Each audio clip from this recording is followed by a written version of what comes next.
Good day, Orteans. Your lecturer for today is Professor Frederick Rodriguez, top 1 in the October 2005 Criminologists Licensure examination.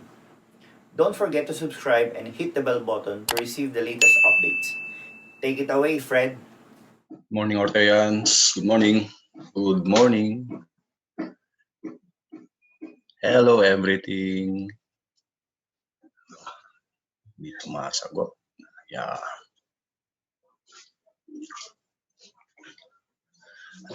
Good morning. Rin yung mga...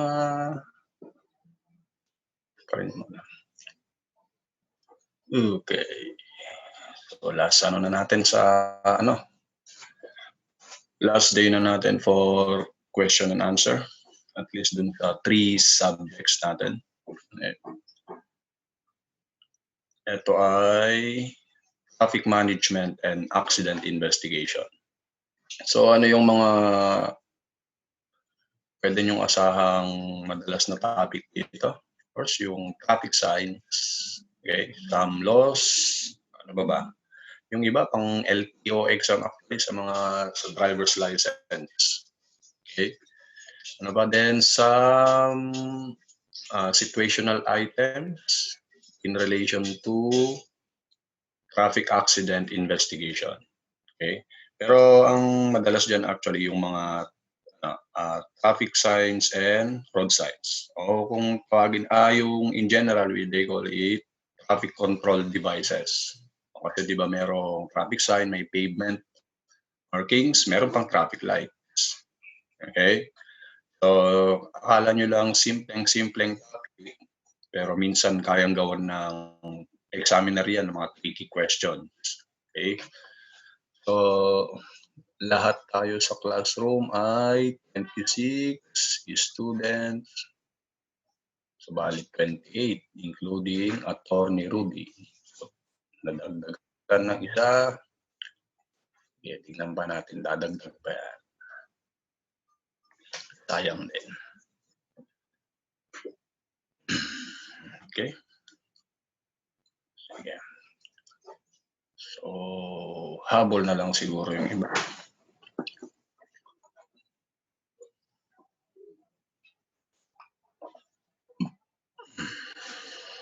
Okay. So, first of class, okay, yung definition ng ating subject. The movement of vehicles and pedestrians in a road or highway. So, ito yung pinaka-simpleng definition ng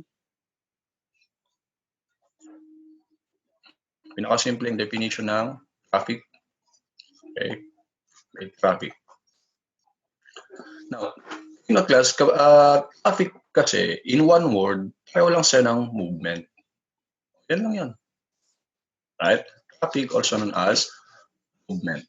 Now, that's why kapag nag-explain ka later on ng boss mo o ng bisor mo kung bakit ka na late, o wag mong sasabihin, I was traffic, sir.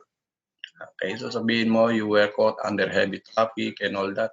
Pang Pilipino lang yan, not traffic. Okay? Ayan. Kung ang tanong is, what is the meaning of traffic in one word? Simply movement. Okay. Number 2, this refers to any person or vehicle. Ito person or vehicle using roadway o yung daanan for the purposes of safe travel. So car is vehicle, pedestrian is person, driver na yan ng vehicle.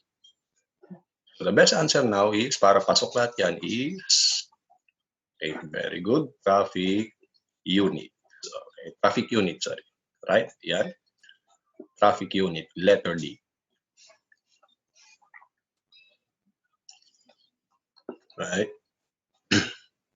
And you compare traffic unit naman, class, traffic utilities.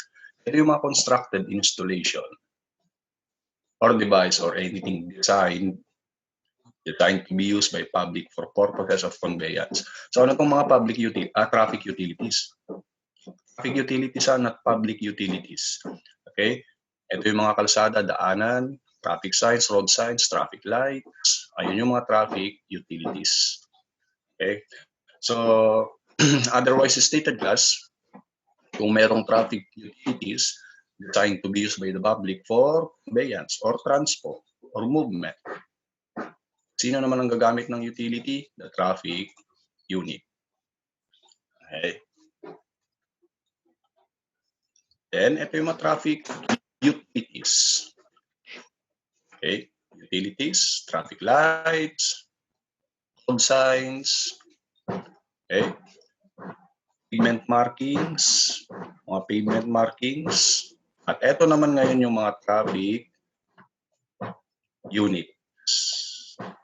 Mga lahat na to, pedestrian and vehicle. Okay? So, saan yung driver dyan? Operate na siya ng vehicle. Okay? So, ano ang tawag sa person who travel by foot? Ano ang tawag sa person who travel by foot? Very good. We call them pedestrians. Okay? Usually, itong passenger, ito yung mga person who travel to public utility vehicle for payment. Okay, nagbabayad. Okay? Commuters, o di yung mga umuuwi. Okay? Pupunta sa trabaho, then going back home, and yun yung mga commuters. Although, nakasanayan natin pag sinabing commute is public utility, tama? Okay? But in general, pag tinignan mo kasi commuter, lahat. Pwede yung driver na pumunta sa trabaho at pauwi, same with passengers, private man or public. Okay? Although nakasanayan natin pag sinabing commuter, walang sariling sasakyan. Okay? So, but generally, commuter pertains sa mga may sasakyan o walang sariling sasakyan na umuwi at pumapasok sa trabaho. Okay? But in this case, person who travel by foot, we go for pedestrian. Okay? So, ito yung mga pedestrian. Traveling by foot. Right? Okay? Ito naman, mga klase ng kalsada. Ano ang tawag sa vehicular route that carries large volume of traffic and serve as main artery in the road network? Ito yung pinakamalaki. Hindi yan iski-iskinita. Yung generic yung para dyan. Sagot?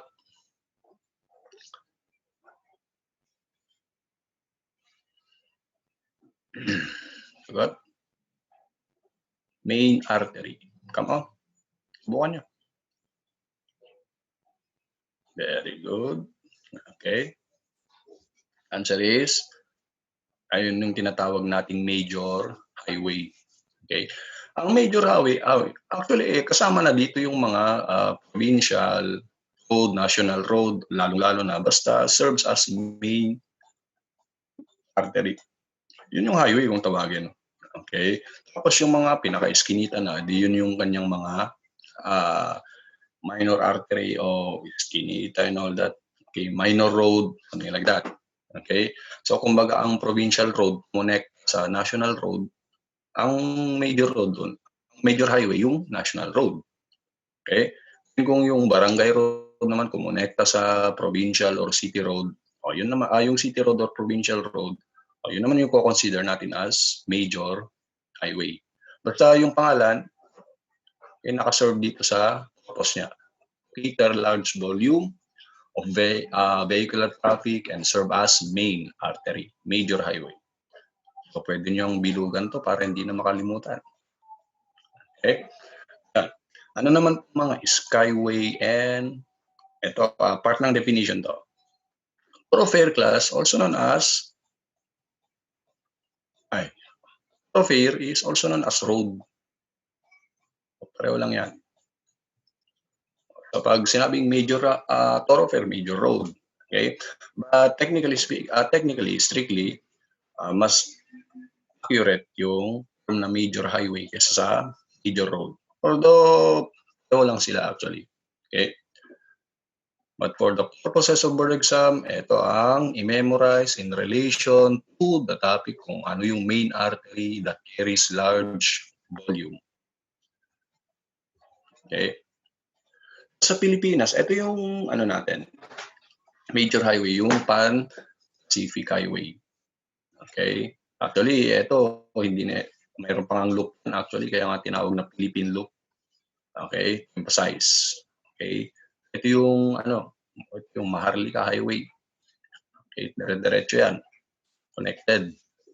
Okay? So, parang maski archipelago tayo, parang in a way, parang connected pa din. Okay?